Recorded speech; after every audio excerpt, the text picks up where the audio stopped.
नमस्कार, आदाब, सत श्री अकाल। आप देख रहे हैं प्रदीप स्टोरी। कुंभ के मेले का आयोजन शुरू होने वाला है, जो 13 जनवरी को से प्रारंभ होकर 26 फरवरी तक चलेगा और 14 जनवरी को पहला शाही स्नान होगा। इस शाही स्नान में नागा साधुओं की अहम भूमिका है। नागा साधु कहाँ से आते हैं, कहाँ जाते हैं, यह आज तक कोई नहीं समझ पाया।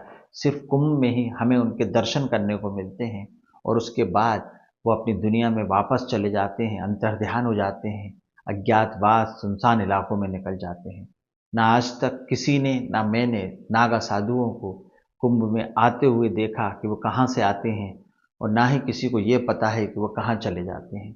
इन्हीं नागा साधुओं पर एक विश्लेषण, एक रिपोर्ट तैयार की मैंने आपको के सामने, और इस कहानी, इस वीडियो के माध्यम से आज हम समझने की कोशिश करेंगे भारत के सबसे प्रचलित और शक्तिशाली साधुओं की एक गणना, जिसमें नागा साधुओं का नाम भी आता है।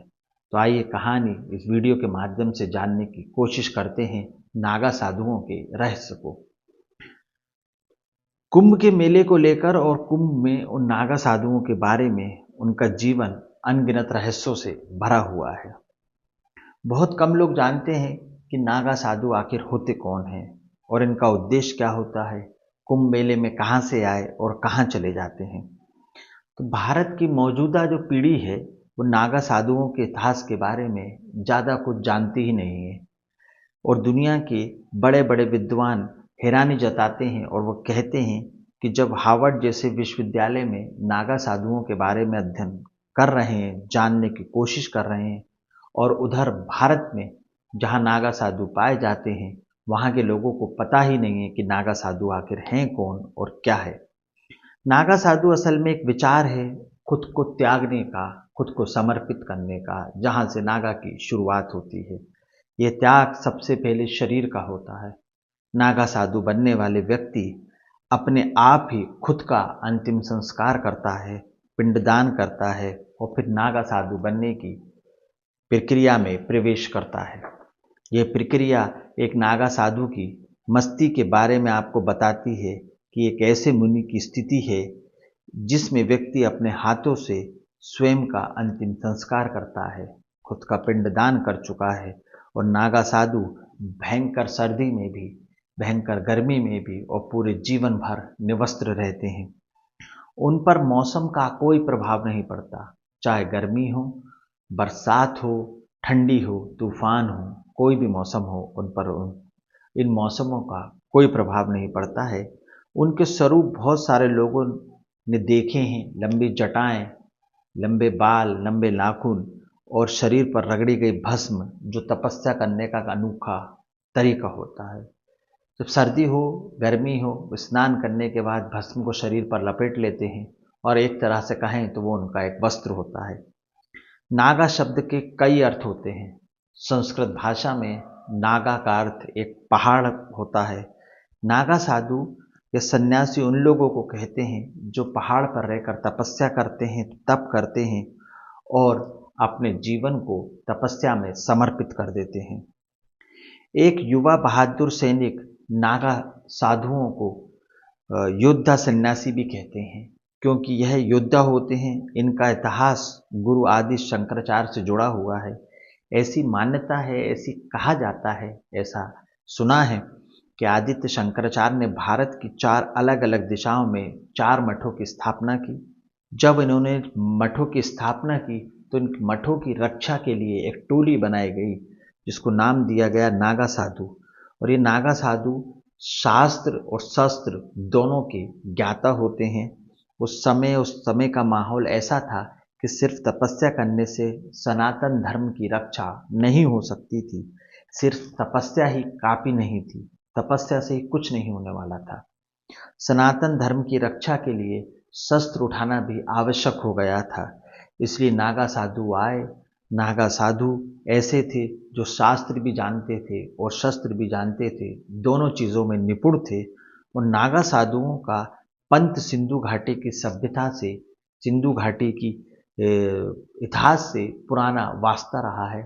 नागा साधुओं की टोली की रक्षा करने के लिए साधुओं की एक अलग टीम बनाई गई, जिसको नागा साधु का नाम दिया गया जिन्हें शस्त्र का भी ज्ञान था और शास्त्र का भी ज्ञान था।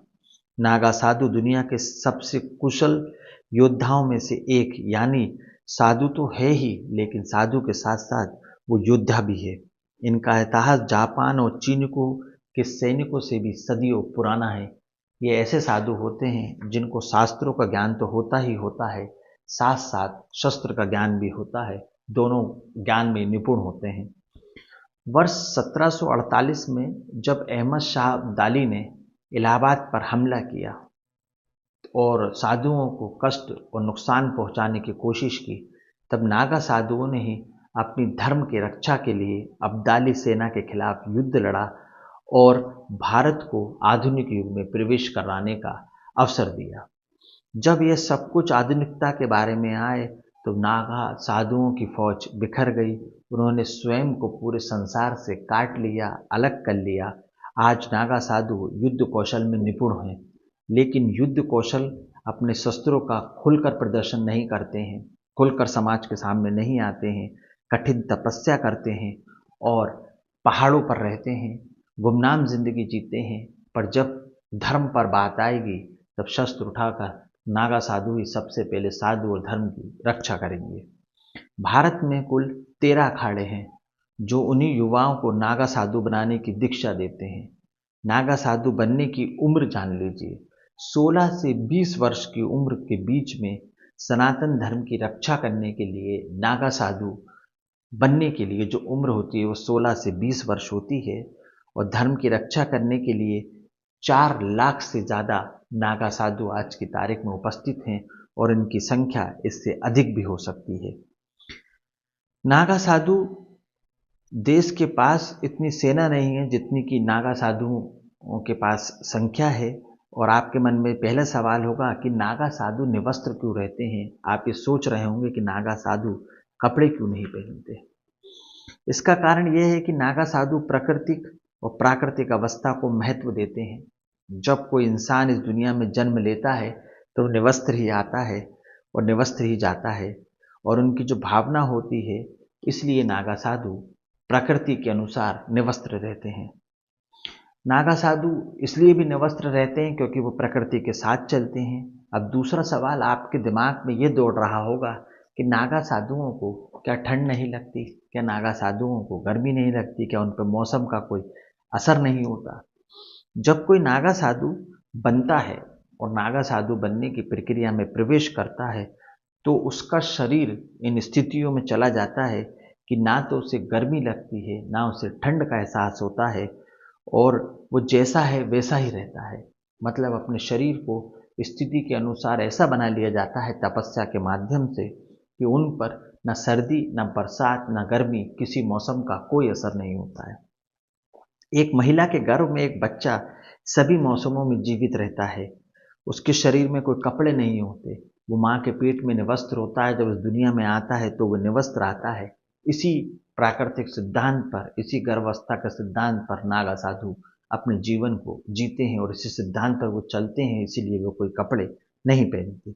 अब लोगों के मन में नागा साधु के शरीर पर भस्म लगाकर क्यों रखते हैं, अपने भस्म पर क्यों रगड़ते हैं, शरीर पर भस्म क्यों रगड़ लेते हैं। भस्म मृत शरीर से बनी हुई राख होती है। जब व्यक्ति को जला दिया जाता है, उसकी चिता से जो राख बनती है, उस राख को वो अपने शरीर पर लपेटते हैं। और नागा साधु बताते हैं कि वो मृत्यु को जीत चुके हैं, मृत्यु पर विजय पा चुके हैं। अब मृत्यु उनका कुछ नहीं बिगाड़ सकती। चौथा सवाल लोगों के मन में ये आता है कि नागा साधु कुंभ में कहाँ से आते हैं, कुंभ खत्म होने के बाद कहाँ चले जाते हैं। और आज तक कभी किसी को ना कोई नागा साधु आता हुआ दिखा, ना जाता हुआ दिखा। और कुंभ के बाद 12 वर्षों में कोई भी नागा साधु, सामान्य व्यक्ति, मुझे आपको कभी कहीं नहीं टकराया। इसके पीछे का रहस्य क्या है, अब हम इस रहस्य को जानने की इस वीडियो के माध्यम से कोशिश करते हैं। नागा साधु अक्सर पहाड़ों में रहते हैं, ऐसे पहाड़ों में जहाँ सामान्य व्यक्ति का पहुँचना असंभव होता है, और वो वहाँ पर अपनी तपस्या करते हैं, अपने जीवन को बिताते हैं। और जब कुंभ खत्म होता है तो दोबारा किसी को दिखाई नहीं देते और अपने स्थान में, अपने अखाड़े में वो निकल जाते हैं।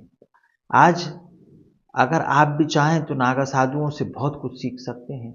जिसमें सबसे बड़ी सीख यह है कि अपने आप को कैसे प्रसन्न रखें, अपने आप को हर माहौल में ढालकर कैसे रखें।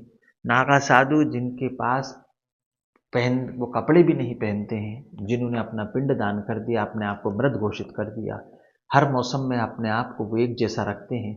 वो ऐसा कहा जाता है कि उन्होंने मृत्यु पर विजय पा ली है, अब उन्हें मृत्यु का भय खत्म हो चुका है।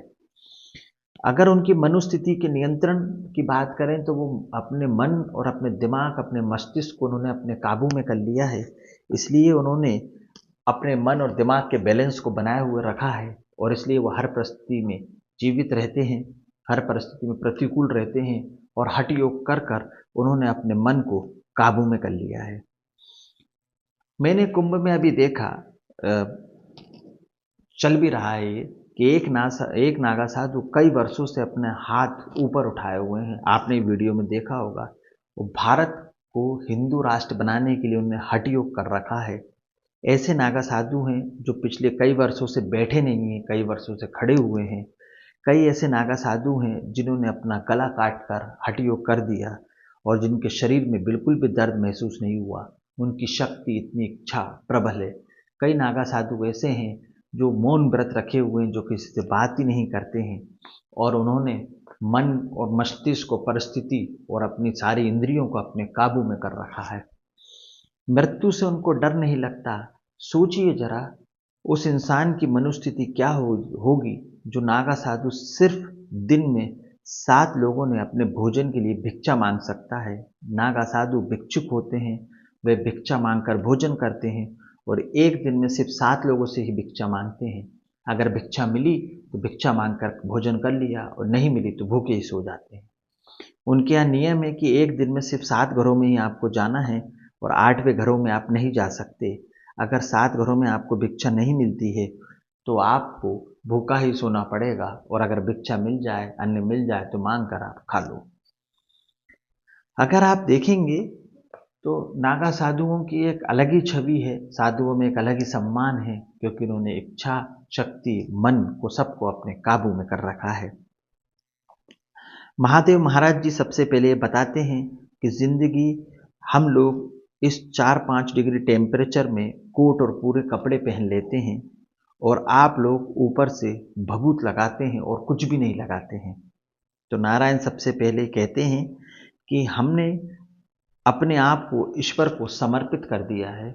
जैसे बच्चा माँ के गर्भ में होता है, वो बच्चा जब पैदा होता है तो आपने देखा होगा एक जाल के अंदर होता है, एक थैली के अंदर होता है। उसको निकाल के फिर से बच्चे को कपड़े, अभी हम हैं नवजात शिशु जैसे हैं, अपने आप को हरि को समर्पित कर चुके हैं। हम अपने आप को भगवान को समर्पित कर चुके हैं। हमने अपना पिंड दान कर दिया है। हमने अपने आप को मरा हुआ घोषित कर दिया है। अब हमें मौत से डर नहीं लगता। हमें मोह की ज़रूरत नहीं है।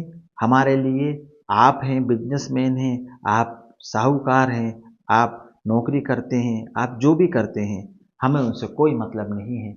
हम अपनी दुनिया में जीते हैं, हठ योग में जीते हैं, और प्रभु को समर्पित कर देते हैं।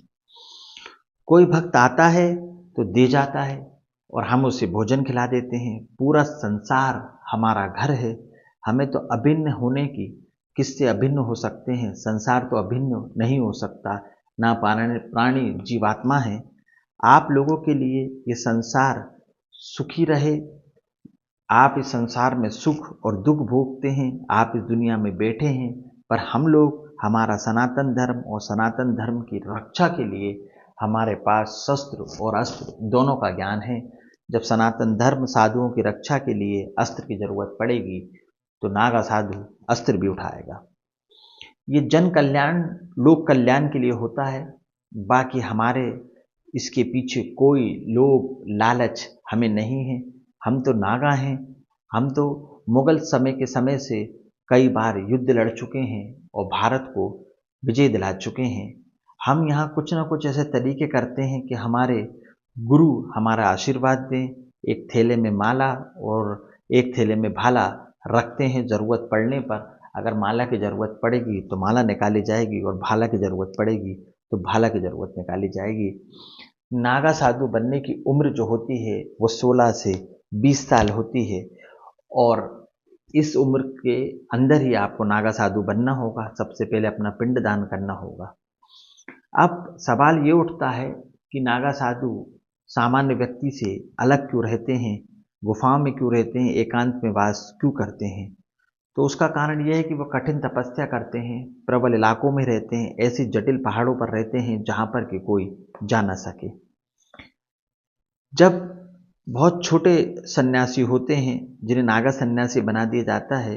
अब हम जानेंगे कि महाराज आप कहाँ से पधारे और कहाँ से आए। तो उन्होंने बताया कि बहुत छोटी उम्र में ही हम नागा साधु बन गए थे। हमने अपना पिंडदान किया और कठिन तपस्या की।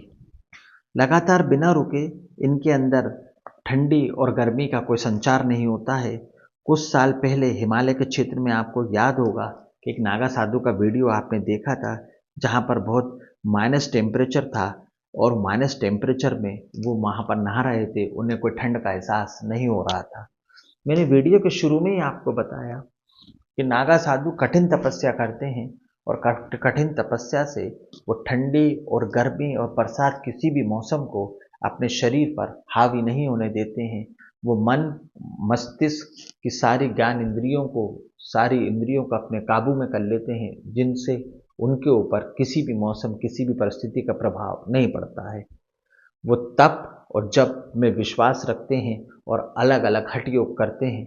और ये कुंभ 2025 का जो इलाहाबाद प्रयागराज में अभी 14 जनवरी से 26 फरवरी तक चलेगा, इसमें आपको कई प्रकार के नागा साधु, अलग अलग हठ योगी आपको दिखाई देंगे और जिन्हें देखकर आप आश्चर्यचकित हो जाएंगे।